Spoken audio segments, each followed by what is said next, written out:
Hello, Cosmic Soul fam. Ella Ivy here, founder and creator of Livzenastrology. And I am here with an honored guest that has said yes to the dress and was called to have this conversation, this cosmic conversation as we are entering the solstice period. Astrologically, there's a lot happening.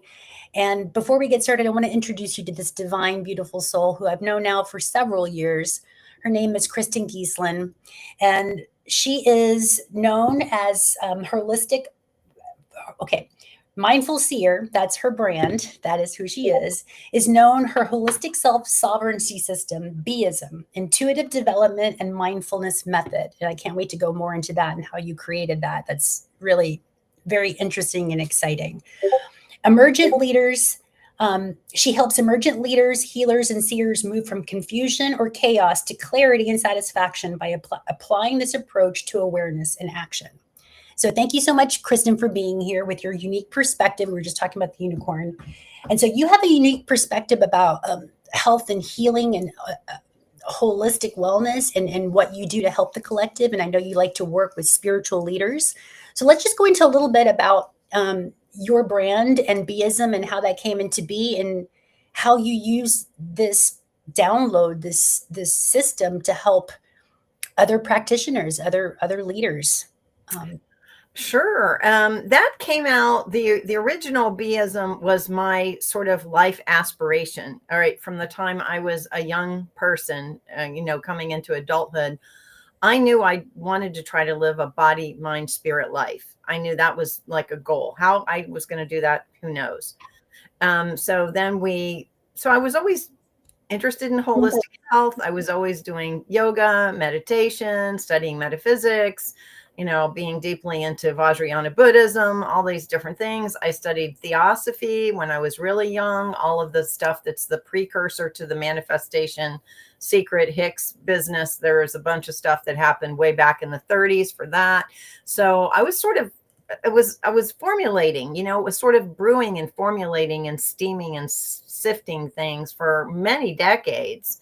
And then I had Dark Night of the Soul in about 15 years ago when I went through the change and my gifts opened up more. My intuitive abilities opened more. They had been there, but they really came online more at that time.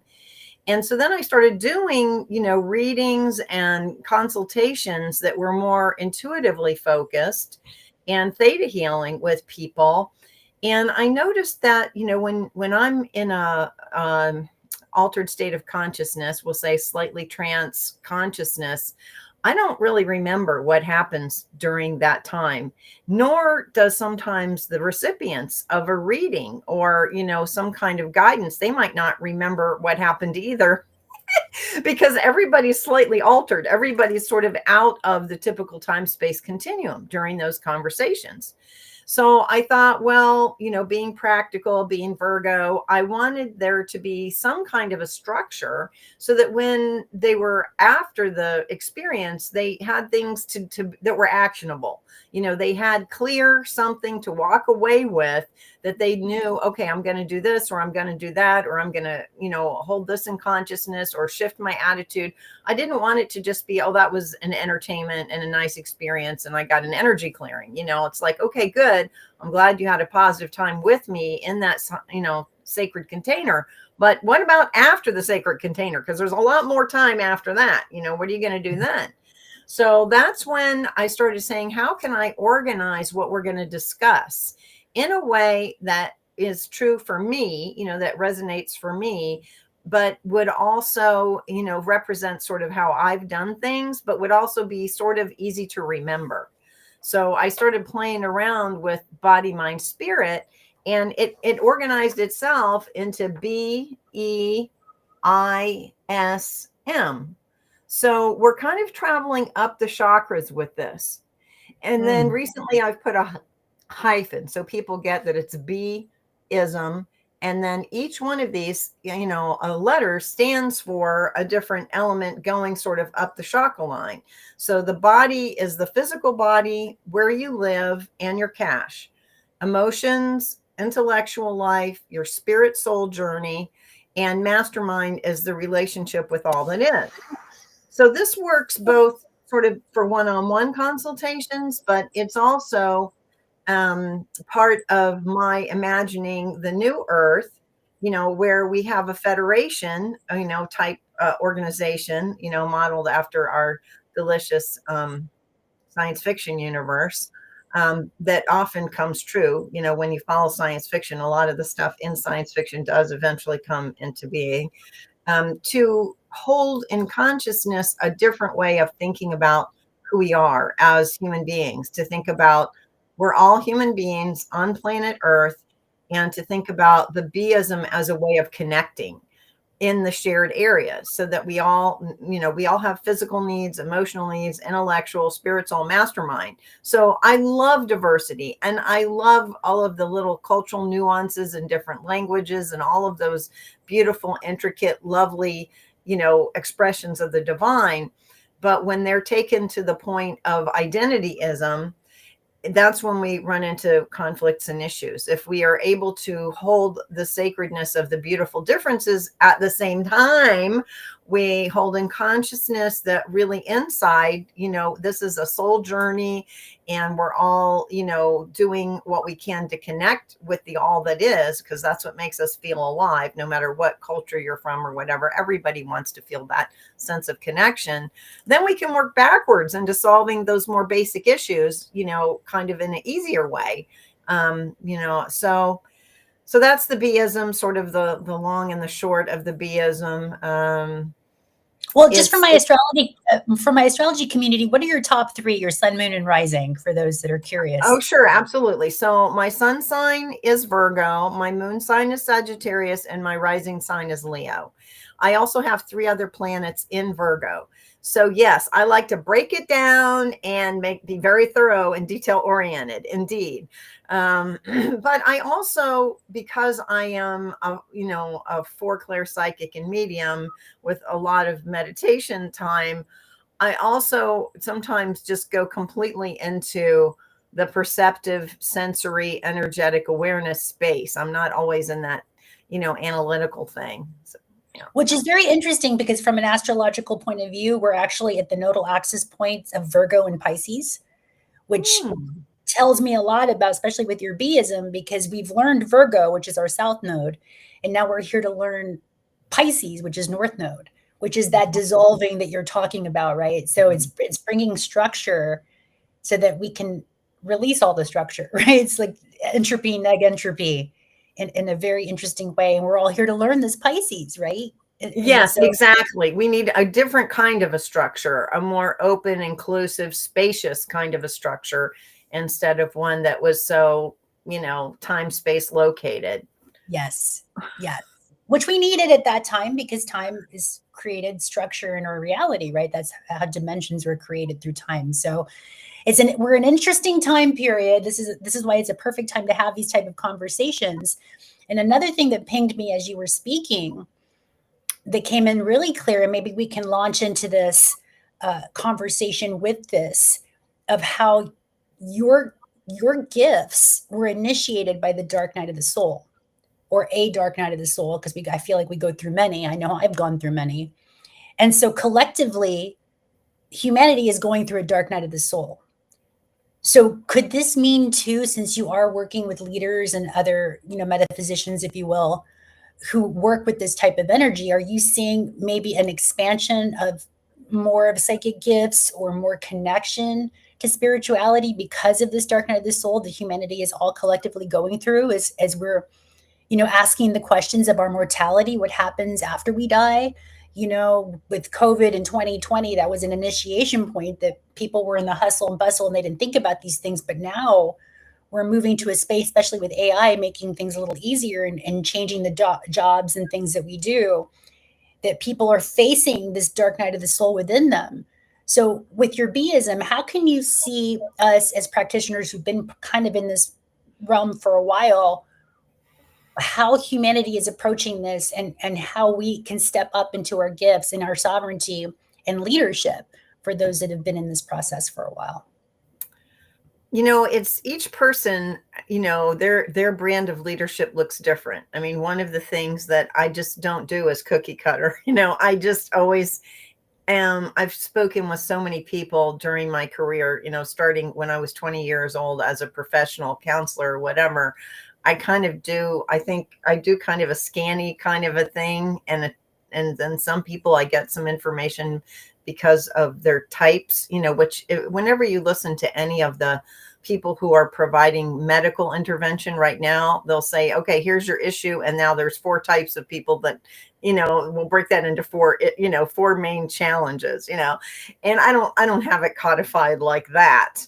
But with the leaders, I feel like there's a lot of people who, in terms of, yes, definitely confirming more and more people turning on to or tuning into their psychic abilities. I mean, just the amount of chatter and conversation has expanded so drastically incredibly between 2016 is when I came out as a seer. And, so that's not that long ago. That's less than a decade. And when I first started talking about it, I wasn't even sure how to present myself on LinkedIn. I didn't want to lose credibility with the science side of the world, having training and credentials and all. I didn't want people to think I'd totally lost it. That's why I do still leave the MS, in my thing, because I want people, not everybody who's psychically gifted has been academically trained. It's kind of rare for those things to go together. So I wanted to keep all that. In terms of how I think the B.E.I.S.M helps leaders is a couple different things. I can say I've had some, like other metaphysical leaders. I can think of one right now who I've built sort of an interesting connection with. I feel like he's modeling some of the way I structure and present what I'm doing. Not necessarily, it's not a formal contract or anything with this guy, but it's somebody who recognized something about my energy and was drawn into it.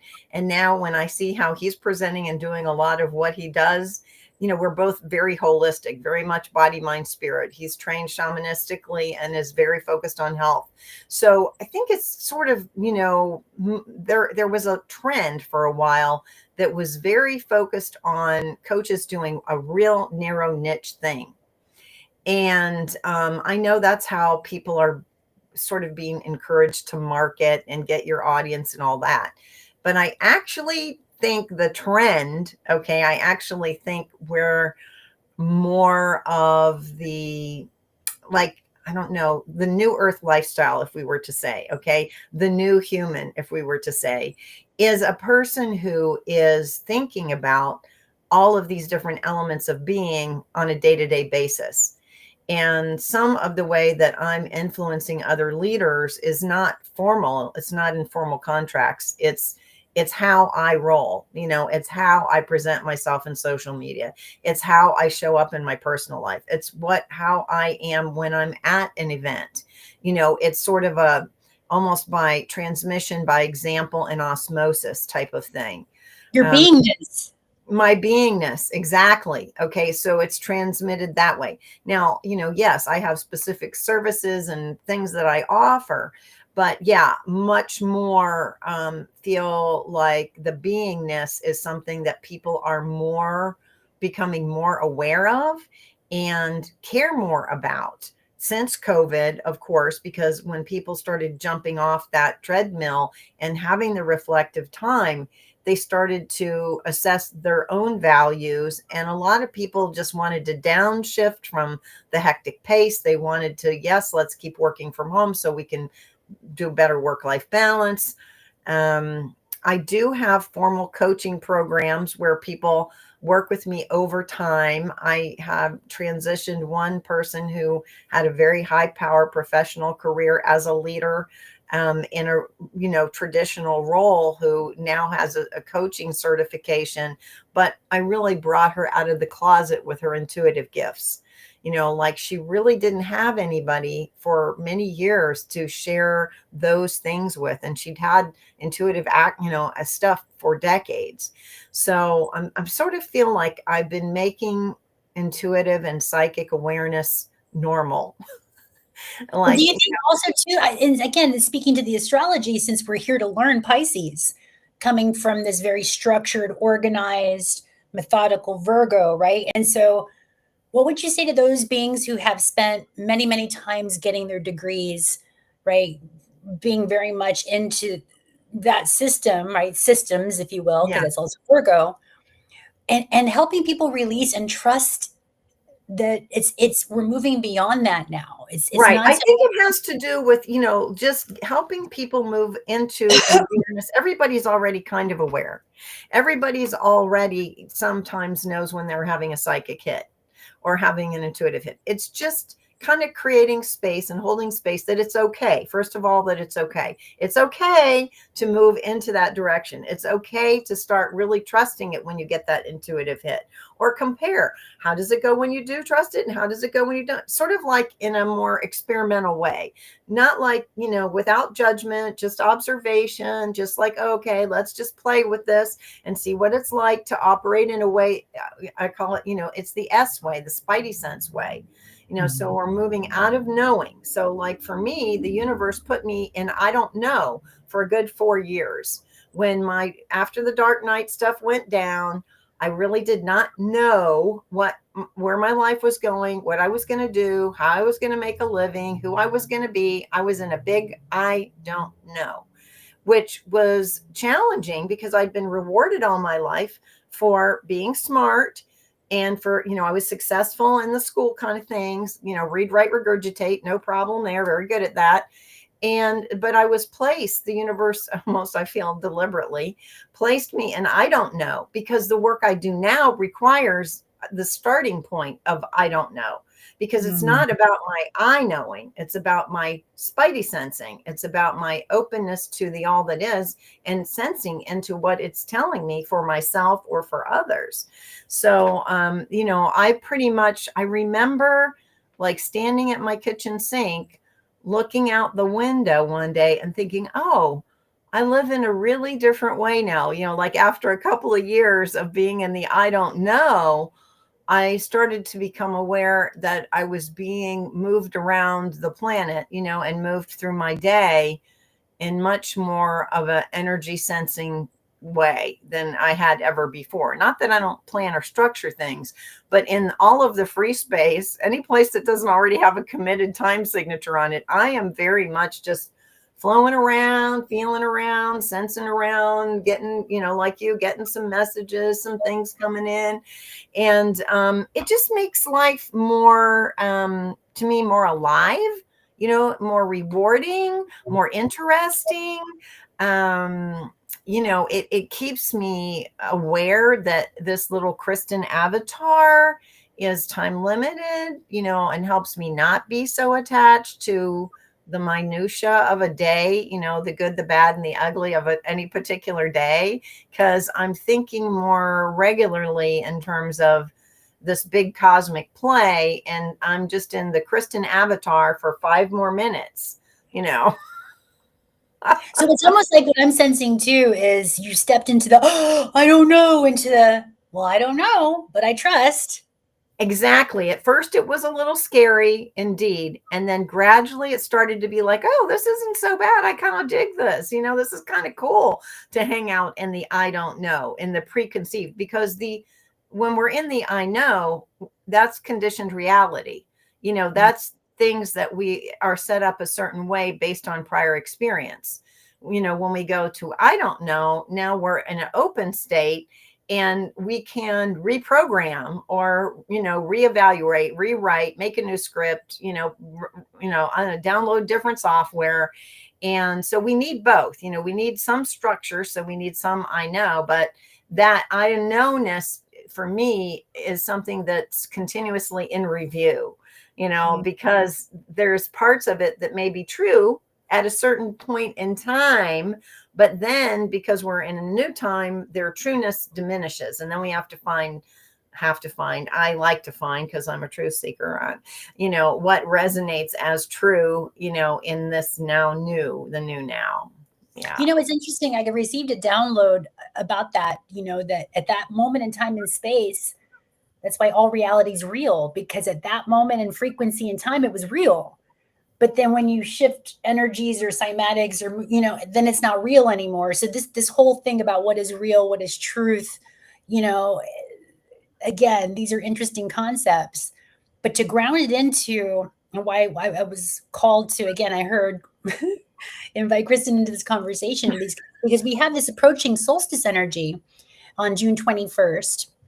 And astrologically, our ancestors made huge monolithic structures to point to these pivotal moments in time and space and consciousness. Right. So as we're transcending time, as we're moving from this very, Virgo structured, methodical, linear perspective into transiting more Pisces, right? Feeling, stepping into, I know what I know, but I don't know what I don't know, and I'm okay with it, but I trust that the knowing will appear to me when it's time, and I'll have a coherent experience with it. You can call that in. And I found for me, it's making room in my nervous system to trust the process, because I realized too, there were certain traumas and things that wouldn't allow me to trust the I knowing or the beingness, right? The stepping into the, I'm just going to be present with the energy. So I think and I feel it's a process. So again, collectively, we're all going through this process of a dark night of the soul, if you will, and this approaching solstice energy, because we talked about Jupiter in Cancer, our planet of expansion, being in Cancer in terms of safety and security. So what would you recommend for those of us who are willing and are called to step into the unknown, but we still need to feel that safety, that structure? And how can we use this energy, this approaching energy, from what you see, a psychic point of view, and what you're feeling from the collective energies, how we can best navigate these unknowns with more faith? Right. I like to think of the word sanity more than security. I think there's a lot of stickiness with the term security because there's a lot of preconceived ideas about what that might look like. Okay. And that is so just inconsistent. I mean, some people are completely secure living in a van. Other people need a 2-bedroom or 3-bedroom house. I mean, that, it's so unique. So I think sanity is a word that, if you are able to be sane in your situation, then you are safe. And that for me, that sanity is much more of a thing, because to me, that's related to my calm centeredness and my regulated nervous system. I have faith and confidence that if I move from a regulated nervous system with some faith in the universe and myself, my choices aren't going to be too bad. They may not be perfect. All right. I may have to adjust. I may have to do course corrections, but they're not going to be way out of the pale. So I lived a life with a deregulated nervous system, seriously, for many decades. And I was very reactive. And finally, at some point along the way, I was like, when I'm upset, I can't think. And I pride myself in my creativity and my problem solving and my great knowingness and my resourcefulness. And I'm like, oh, dang, it just doesn't work if I'm too upset. I can't think. Oh, damn. So then I started to go sooner. I'd catch myself sooner in my, emotional deregulation and go, okay, what do you want to do? Do you want to get more upset and it's going to take a day to recover your thing? Or what do you want to do about that? So fire, got a lot of fire. So, I mean, I'm happy to have the fire because I'm still really interested in a lot of things at 61. I don't see myself retiring kind of thing, no. But, early in life, all that fire was a lot to deal with.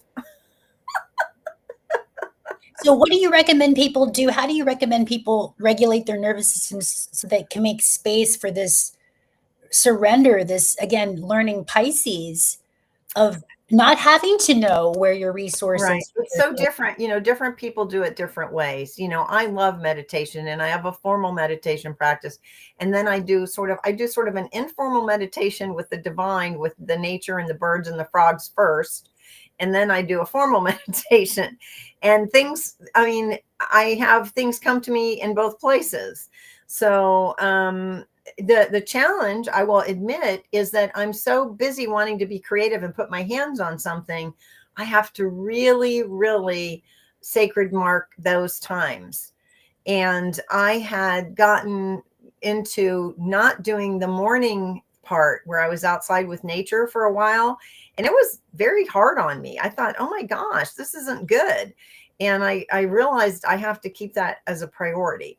The formal practices, sometimes it's more, sometimes it's less. Holidays, it might be more. If I go retreat, it's on more. It's very flexible. I could count mantra in the car. Some people aren't into that. Some people just walk. Some people regulate their nervous system by an early walk in the morning and breathing. Some people, they need the water. They might go to the beach, or they go in the swimming pool, or they go in the bath or the shower. It just really depends on the person. What is, some people are music people, and they know if they go to their go-to music, they're going to reset.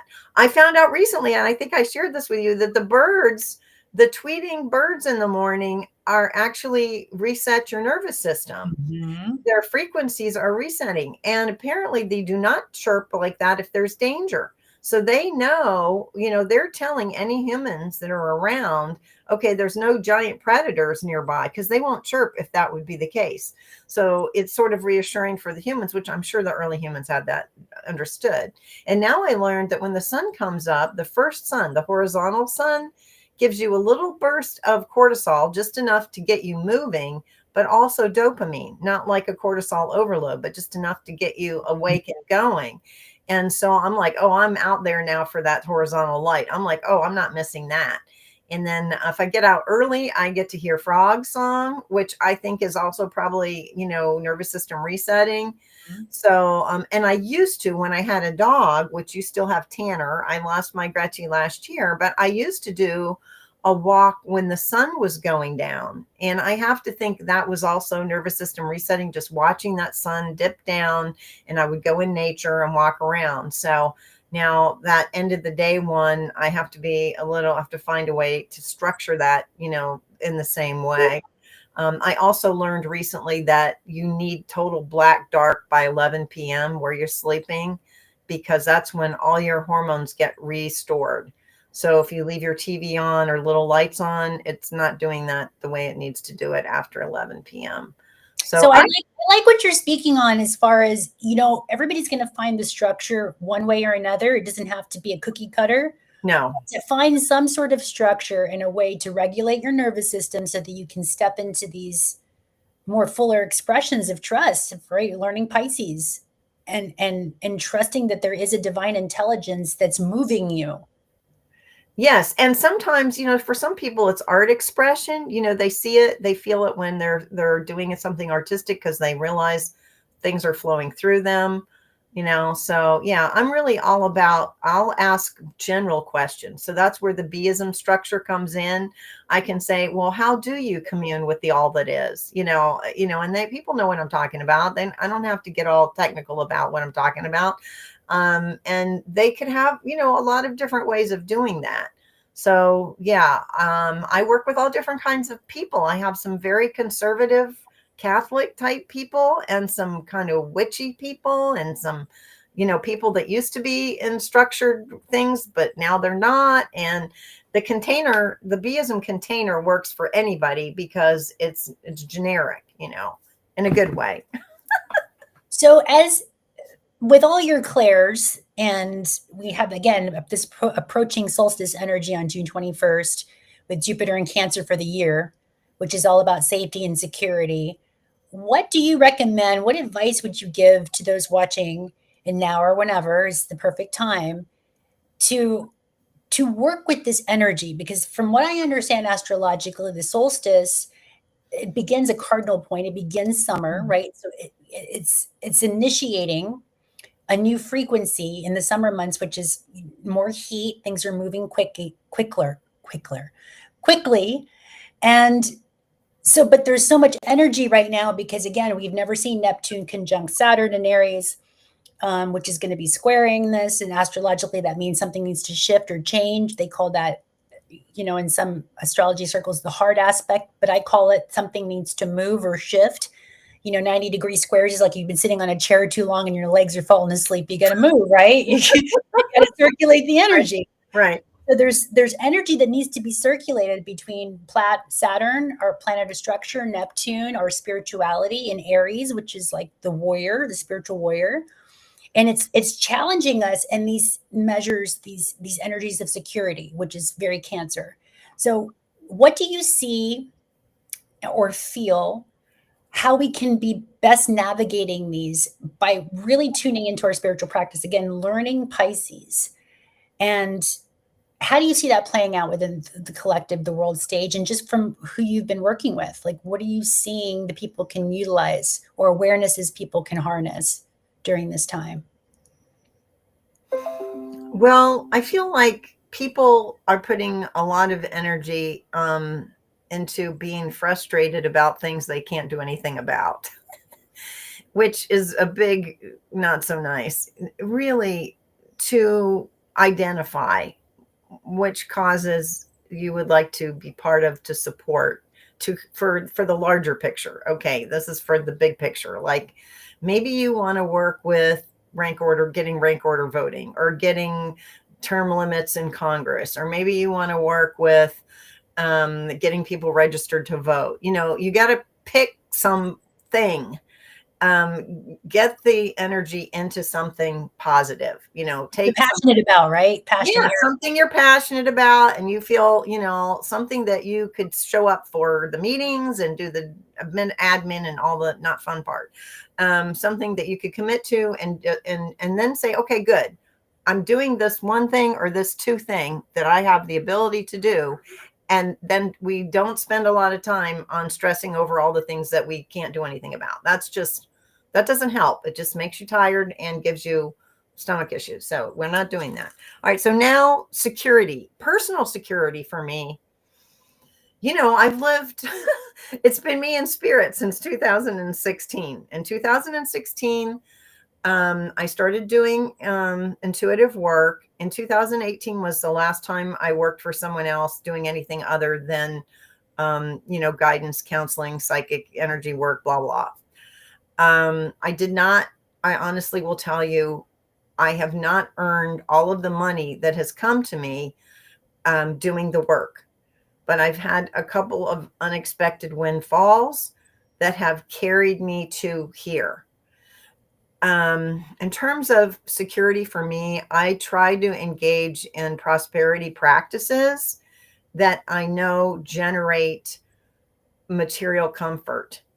That would be not being a hoarder, moving stuff out of my house that I'm not using and sharing, keeping things moving, not letting things sit. If I'm not using it and it's not useful to me, let it go to someplace else. I do a lot of affirming of, I have enough, I am enough, I do enough. I have messages all around about, sort of the safety and security things. And I'm also really open to allowing the universe to support me in ways I might not anticipate. Like I really wanted this fence in my backyard, and these people said they would do it and they never did it. And I was angry and resentful about it. And then I said, oh, you're never getting a fence if you keep maintaining that resentment. And I dropped that. And maybe 9 months or a year later, a man came to my door in, my house and said, hey, I want to knock down the house behind you, and I'd like to put this giant, huge industrial garbage can in your backyard. And my neighbors wouldn't let him do it. And it was going to save him a lot of money if he could take down his own house. So we negotiated. I said, okay, you can do that if you make sure I have an intact fence in my backyard at the end of the thing. So he ended up spending some money on my fence, but far less than he would have had he had nowhere to put that garbage can, and he was continuing to get fined for a condemned house on his property. I also needed dental work a couple of years ago. I went to Mexico for a couple of weeks, and it was a bit of an adventure. I don't know this dentist. My friend had been there one time, but I know the universe wants me to take care of my body. This was the door that seemed to be opening. And I stepped through it. I had 3 warnings ahead of time, 2 precognitive dreams and 1 warning, about safety issues. So anything that was going on, I was well prepared for. And I had angels and helpers all around me the whole time. So, I had built a relationship with somebody who happened to be living in Mexico and had been to a new dentist and liked her. That was not like the normal way people get dental work. But I believed and had faith that I was supposed to get this dental work done. So my money went further there. And so that's what I did. So, sometimes, and I feel like you have to stay close to the now moment, to deal with security and safety issues or sanity issues. You have to stay in this now moment. Am I safe right now? Do I have enough money for today? Yeah. One time years ago, I made an offering to my teachers, and they asked me, do you have enough money? Well, I was living on a shoestring, no child support from my child's husband. It was nip and tuck. But for today, just for today, I had enough money to make that offering. And I said, yes, I do have enough money for this offering today. Yes, I'm doing this. This is what I feel like I'm doing. So, I feel like I try to be open to abundance from the universe and, any way it wants to appear to me. And I try to pay my bills. I don't try to not pay my bills. I try to always meet the contracts that I've already signed up for, pay them as soon as I have the money. Don't wait. I pay them as soon as I have the money to pay them, they're paid, because that creates more momentum, in that house. And in terms of, physical security, I lock my doors at night. I don't leave my doors open when I go to sleep at night. I do leave my house open a lot. But, I'm just, I try to be, I think practical and sensible. And, I'm very careful with my resources because I want my time. I want to be able to make choices with my time and energy. So the material resources that come to me, I feel are very precious, because I don't want to be spending my time doing things to get money rather than the things I want to be doing. So, and I pretty much, I have to say, was extremely fortunate that even before I got in the woo, most of the work that I did throughout my life, I wanted to be doing. I wanted to be there. I chose to be there. I invested in whatever it was that was going to feed my soul and help me learn new things and put me in an environment where I felt like I was of service. And I do honestly feel that I have created some merit. There's some merit from that I when I need something, somehow it ends up getting taken care of. Is it stressful at times not knowing in advance how it's going to get handled? Yes, I've had stressful moments, but it's always coming back to, are my needs met for today, and staying in the now. And what do I want to put out to the universe today? What are the things I want to contribute? What do I need to receive from the universe?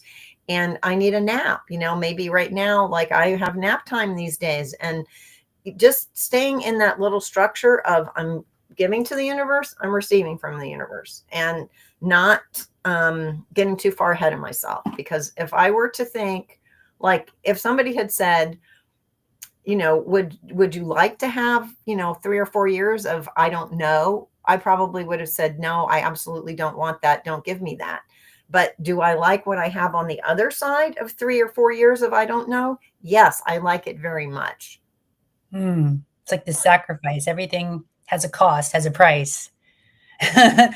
And, it's interesting as we're moving into this deeply unknown phase of humanity where we don't know. We're looking at the astrology, especially with Venus still in Taurus right now, matters of safety, security, home matters. Again, Jupiter's going to be expanding these things for the next 12 months, especially root, foundation. And I love that you said too, you never go, one of my practices is that I don't go 24 hours to advanced. I don't think about things that I have to do within 24 hours, because it does create that sense of panic. It's like, well, if I don't have this, and the mind just starts getting all entangled with things that from the past. And like you said, if you're in the now, well, you do a checklist. Wait a minute, I've got everything I need right now. And I trust, again, the language, how you speak on your reality. I trust that everything will be provided to me if there's a need, with grace and ease, right? And so that's also been the practice for me, living a nomadic lifestyle. Like we talked about this, I think of like the fool in the tarot, you're just stepping off the ledge and you're trusting Right. that something's going to catch you. And I've been playing this game with myself of, playing with money and not money. And can I live?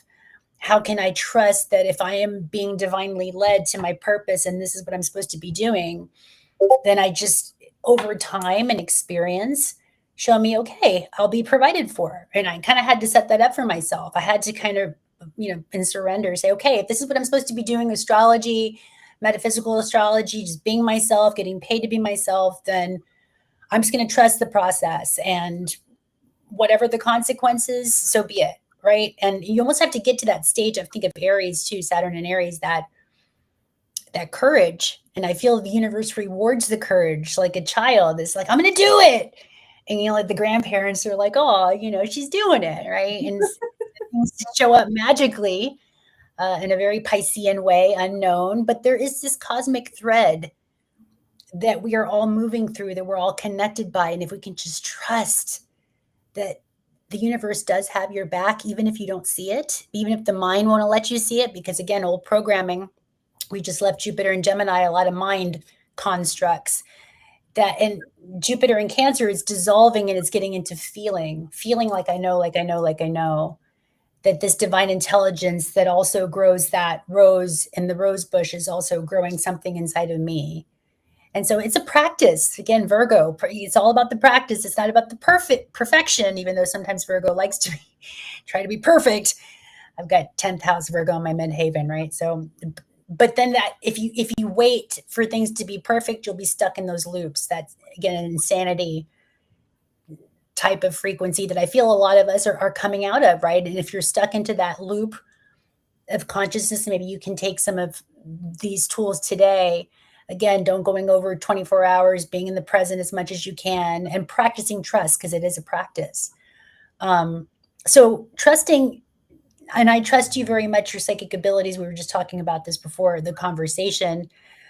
I would invite you to, if you wanted to, Kristin, if you're called to, maybe whoever's watching this now, we'll set the intention that you receive exactly what you need to receive in matters of security, of home, of feeling that security as we're approaching the solstice energy. Again, the light is going to be at its pinnacle, its apex. We're going to the brightest light, if you're in the northern hemisphere here in the United States anyway, that we're approaching the most light. And then at that solstice point, now we're going to be heading back towards the dark. So it's not going to be as light. So I'm almost seeing the sun is really illuminating, especially in Cancer, because it's going to be conjunct, excuse me, the sun and Jupiter. Again, expanding what we see in matters of security, of connecting to that inner know, the foundational root. Is there anything you wanted to share? Maybe if you wanted to use I do have something I want to share that happened this week that was so sweet. I've been pretty diligent with my practice, because we just had Sagadawa in Buddhism, which is big holiday, the birth of the Buddha, the enlightenment of the Buddha, the parinirvana of the Buddha. So it was a lot. And I was like, oh, what, let's try to keep this going. So I was meditating a couple of days ago, and this is so Cancerian, and things to do with my mother. Old feelings related to my mother came out. And when I was little, my parents got divorced when I was 5, and I lived with my mom, and we lived in this duplex. It was quite nice. It was in a residential neighborhood, and my mom was nice enough to give me the master bedroom, because I had all the toys and messy, and she didn't want that like everywhere, but it was still cool because I had this great room. But I was often worried about her, and I carried this feeling like a sadness, because I knew she wasn't happy and I could not help her. And I was like, oh my God, you've been carrying that since you were 5 years old. What is that? And I just had to go visit that small Kristin and say, you know what? It was, you couldn't have helped her because you were little, like, it was nice that you wanted to, but it wasn't a deficit, that you couldn't help your mom at that time. But, and then you look what I've spent my entire life doing. I have made myself into, in our thing, we call it skillful means in Buddhism, skillful means, I've made myself into a remarkable, person that can help. I can help in so many different ways, all those jobs I did, all those human service jobs, interfacing with all these systems, and then, coming into the woo. Recently I got the hypnosis certification because I want to do more past life regression. It's like the sky's the limit. But, we want to be motivated as helpers and healers by what brings us joy and pleasure and is a good energy exchange for us, at the points we are in now, not from feeling like we have to do something because there's some part of us from childhood that is still like unresolved, and I'm like, oh, that's great. And in fact, I'm going to be working this weekend, and I wasn't necessarily planning on working this kind of an event right away, now. But last week I started missing it. I was like, oh, I need people. I'm going to see if they'll fit me in the event, because I just want to be there. I just want to be part of that vibe. And so that's good. That's a good sign, that I'm showing up there because it's really my jam, and not because I feel like I need to be showing up there for whatever unresolved thing that, I wasn't able to help my mom. But for me, that's like that shining light, that really brilliant light was shining all the way back down into those years, at that duplex where she was lonely. She was a single divorced mom, no adult companion, carrying a lot of the responsibility and suffering, and a lot of suffering. And so I was feeling all of that, as she was, as I was with her. And I really did want to help her somehow. And I just, I couldn't really do it at that time. So, and of course it wasn't my job. And what's so funny is she hates me to try to help her now. She's a Capricorn and she hates it when I suggest things and stuff. I have to be so zip, zip. Just I have to wait for her, invitation on anything. So you're actually making a really important point too. Going back to issues of safety and security really does land in childhood, right? Our foundation, our root. That's fourth house matters. And we were just talking about before this this full moon in Sagittarius was a very potent full moon we just came off of, and now we're moving again into this new moon frequency with Cancer, with the moon being in Cancer again, conjunct Jupiter. So this could be the time to really go and talk to the inner child, right? And maybe do that work, that past, you regress. Because sometimes in childhood, I've noticed I've blocked things out. I don't remember all the things that happened in childhood, but it would come up in spurts. And I found that it would come up in ways when I could finally handle it, when I was ready. It's like my soul agreed, like, okay, I'm ready to deal with this karmic, pattern, whatever, wherever I learned it or inherited, whatever lifetime. When you're really ready to do the work and to agree to go there, there's great reward and comfort on the other end of it. But you got to go through it. You can't bypass it. You can't. You got to go through it. Feel it. You got to feel it. Yeah, you got to feel the feelings that didn't get felt. Yeah. And I will honor you. I want to honor you for doing this kind of work. And, at the core of being a guide to people who lead, heal, or see, we have to keep ourselves in the juice. The main way that we remain vital and relevant, forget about any marketing stuff. I'm talking about the real inner juice that makes us have something to offer ongoing as time goes by, is continuing to do our own growth and development. And so that's our healing work, our learning, our skillful, means that, refining our skill sets. And some of us are just really down for it. We're just like, yeah, let's do this.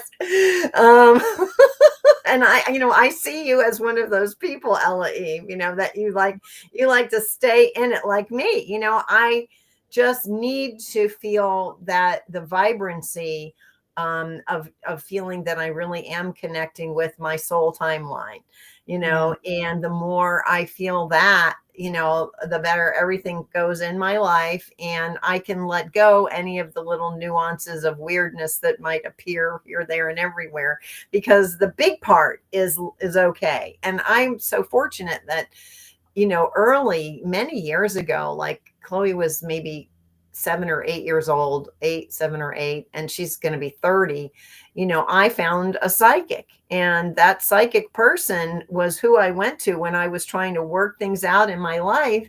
And, I got the 411 that, yes, you are on your soul's path. You're doing the right stuff. You're on mission. And then many years later, I heard that again from another psychic. And she's like, you've really helped a lot of people. You've done a lot of good work. And then the messaging was something like, you're going to be so creative that you're not even going to recognize yourself. This was a while ago. So now I'm kind of coming into that phase, I think. And then a few years ago, before I went and got my dental work caught up, and I've been doing more things to take care of my own physical form. One of someone that's had a near-death experience that gets a lot of really clear messaging was like, oh yeah, you've done a lot, la la la, but what do you want for yourself? What do you want for yourself? And I started thinking about that. What do I want for myself?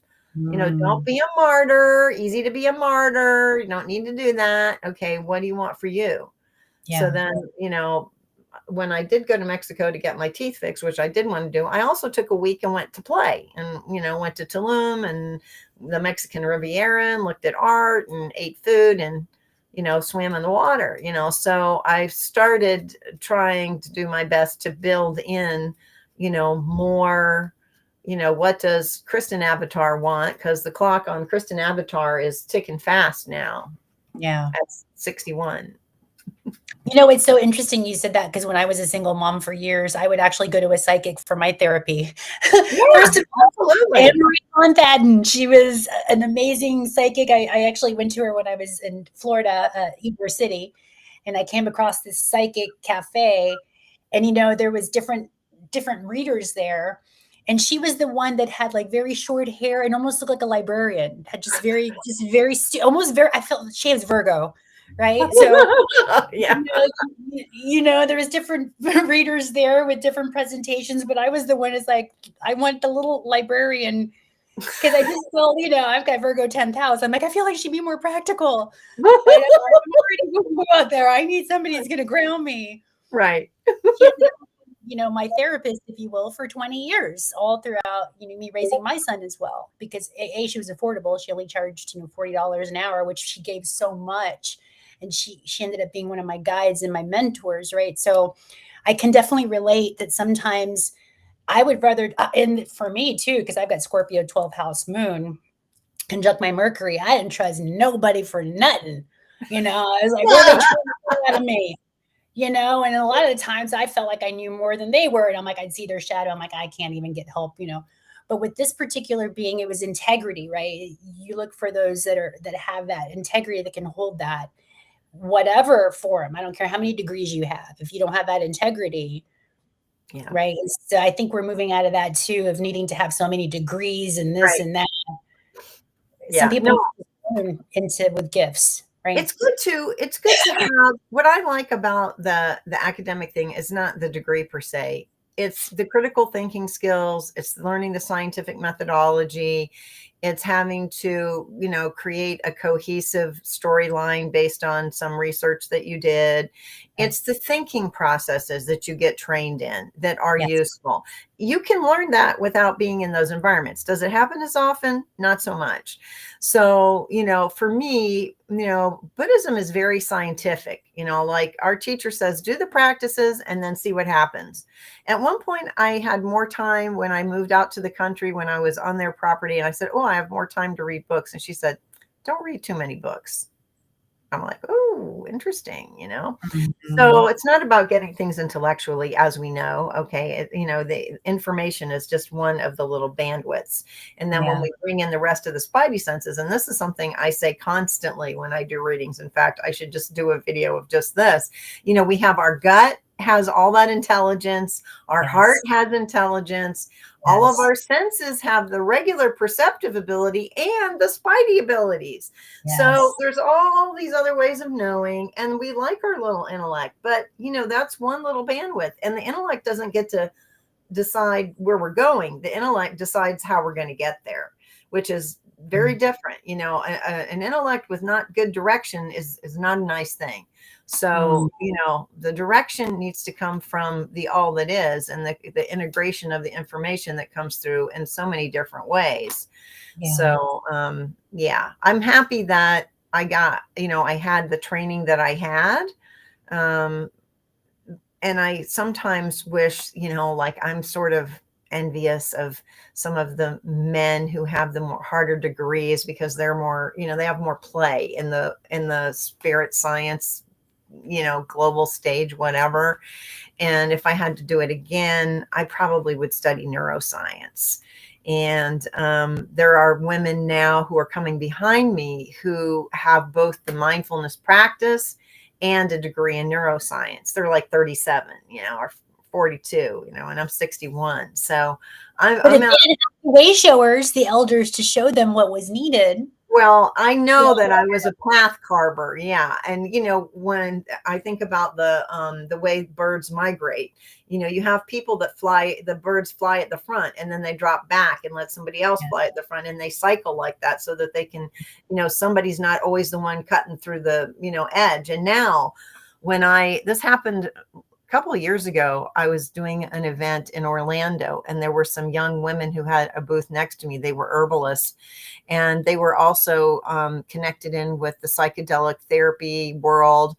And they were not more than 30, and they were probably under 30. And I'm like, oh, I can just relax. These chicks have this, I can just do what I want to do now. I don't need to be doing anything that doesn't really appeal to me, because look at all these young women coming behind me that are going to move, science and spirituality to the next levels.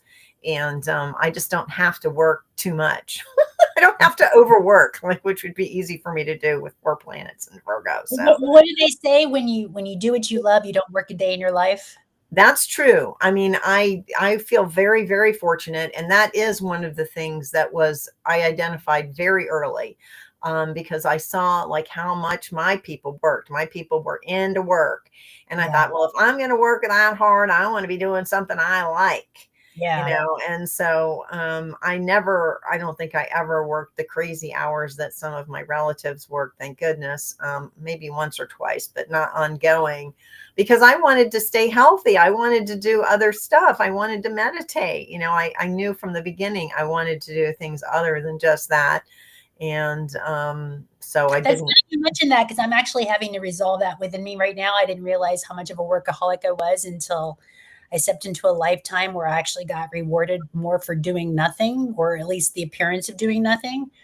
And I guess it's that Wu Wei, right? The art of doing without doing.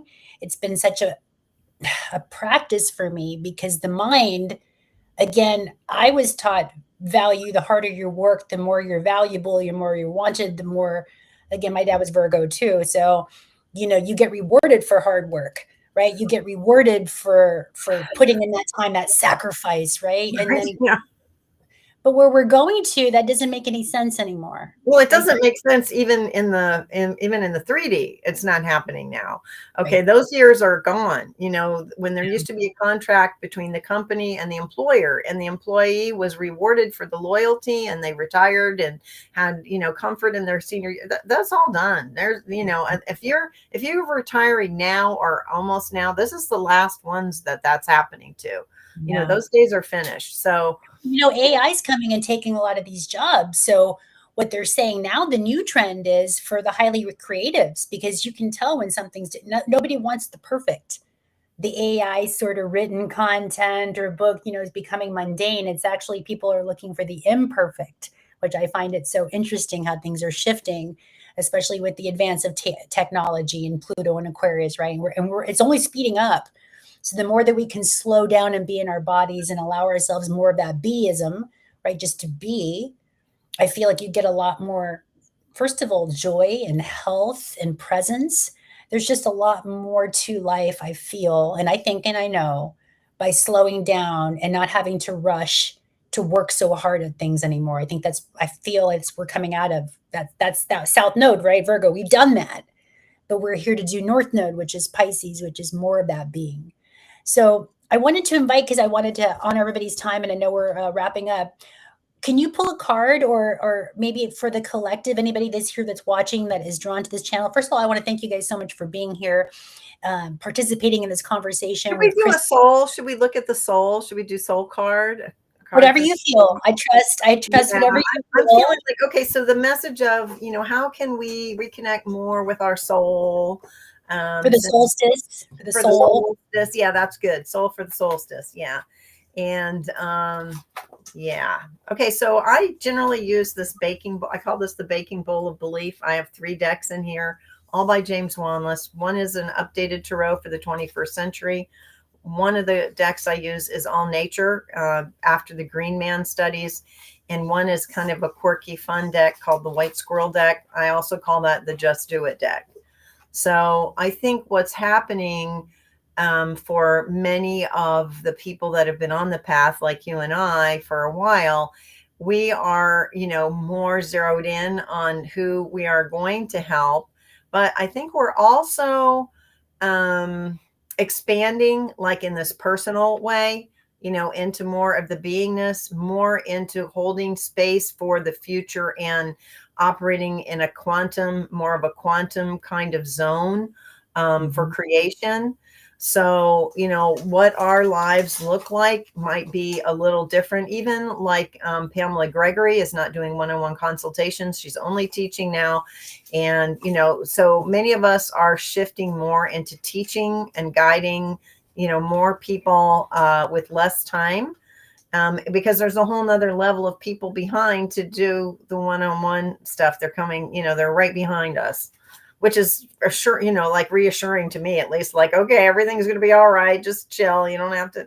Yeah. As a seer, from a young age, I was taking the path less chosen. And it's only in retrospect, that I can see why. Like, my dad wanted me to work in corporate America because I like nice things. And I was like, I got nothing there. I was totally not attracted to that. Yeah. Because it wasn't my soul path. I just heard the glorious Bynum of spirituality. Okay, so this is a very interesting card. We're getting, for our soul path, we're getting orgasm. Oh. Okay, so, orgasm is, this is a very transcendental state. When you're having an orgasm, you're out of your ego. Okay, you are completely out of your ego. You are unified with the all that is. And your ego drops out just for a little bit. So, how can we move into more of a, this is a repeating message to me right now, cultivating joy and ecstasy. So, because this vibrational field is extremely powerful and transformative. So as far as holding space in the quantum, the more people that can be in an ecstatic, open, egoless state more of the time, the better it is for doing this transforming or alchemizing of the lower energies, of the dark night. Love that. And I think of, too, the ecstatic state, because we do have Saturn next to Neptune in Aries, and Aries is very primordial. It's life force, it's sexuality. And where we've been, it's also, in the field with Chiron, where we've been injured. We've not been able to express our sexuality because of the judgment, right? We're leaving the age of Pisces, which is tied into a lot of religious practices. And I'm not dogging religion. I'm just saying that there has been a lot of precepts and a lot of, you can do this, you can't do that, right? Right. Yes. Boundaries. Yeah, but now I think it's not even about that. The new wave is really emanates from love. The new wave is love based. And, that is not confined to any particular prescription, in terms of those things.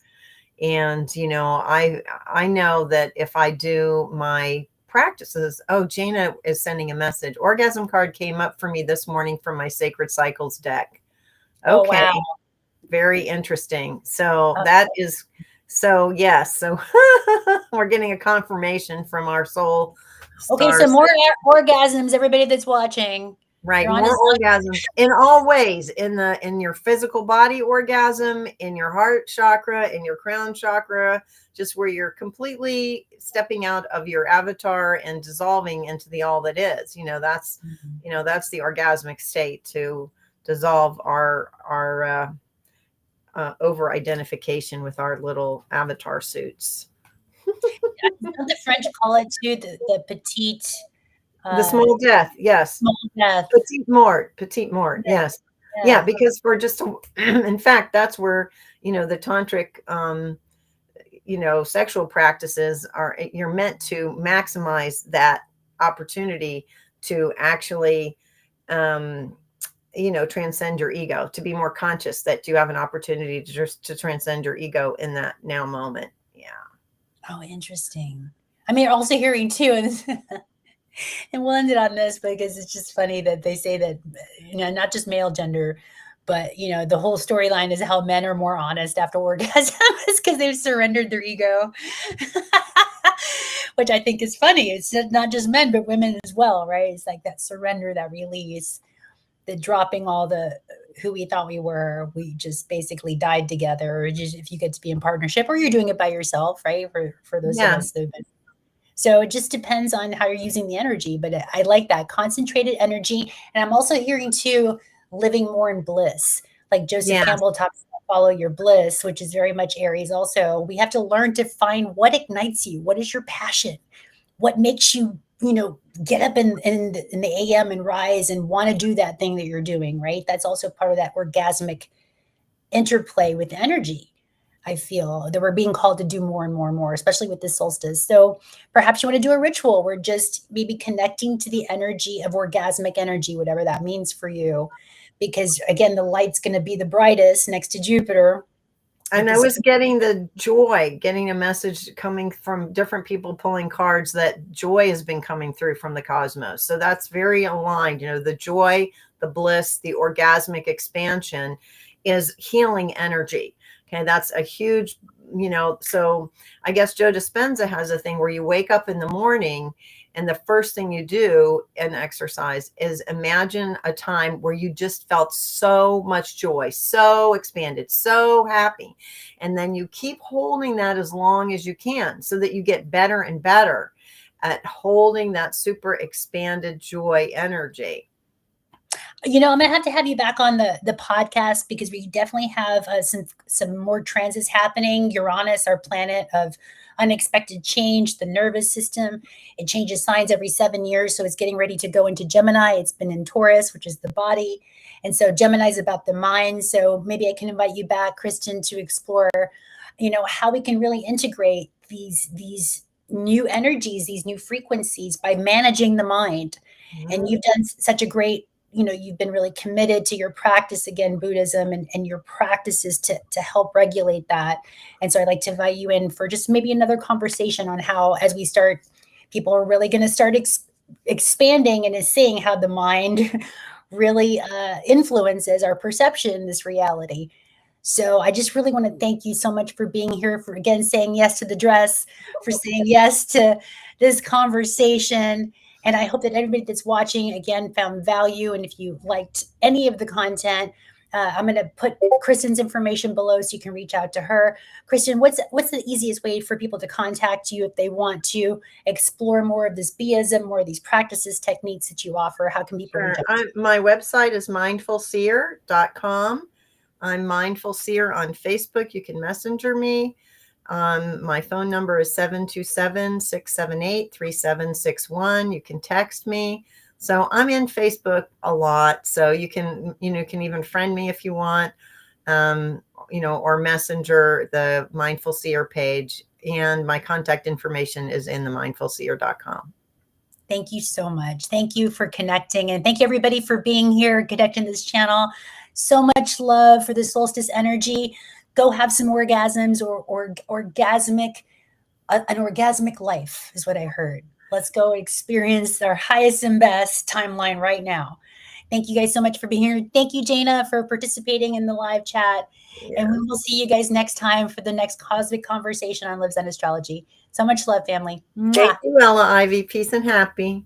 Peace and happiness.